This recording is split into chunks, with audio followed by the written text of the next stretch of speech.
c'est le coaching de l'âme.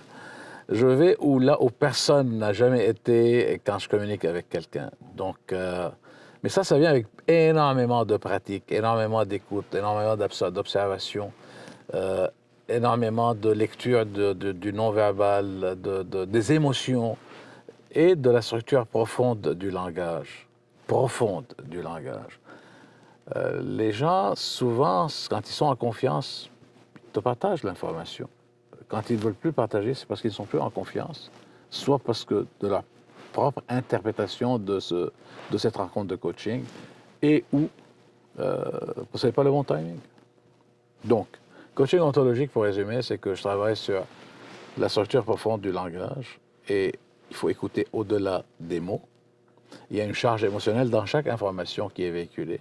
Donc, il faut être capable de la capter, de mettre la personne à l'aise, d'observer son non-verbal, et d'amener la personne à changer son interprétation de qui elle est.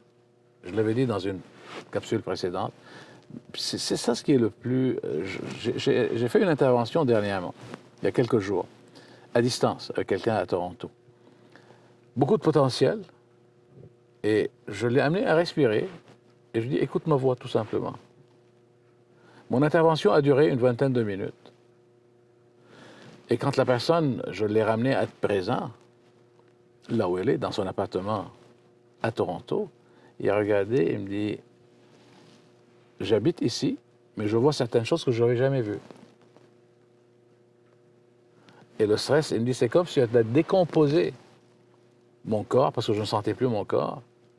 Et là, je suis en train de reconstituer mon corps. Pour moi, j'étais dit, OK, j'ai passé quand même du temps avec lui, parce que je voulais m'assurer qu'il était dans un état fonctionnel.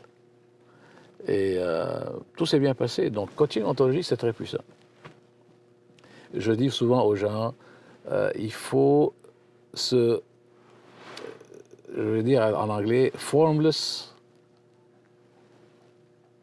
meaningless, et ensuite on crée quelque chose. Mais il faut atteindre se identifier avec qui je crois être. Et ça, c'est un travail de coach ontologique. C'était quelqu'un qui l'avait parti en Australie. Il l'appelle le soul coaching d'ailleurs.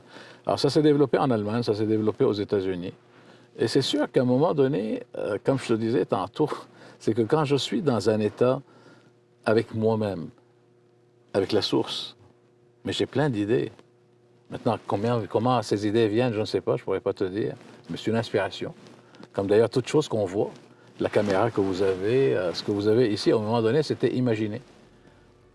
Ça a été créé dans la tête de quelqu'un. On a collé une étiquette linguistique.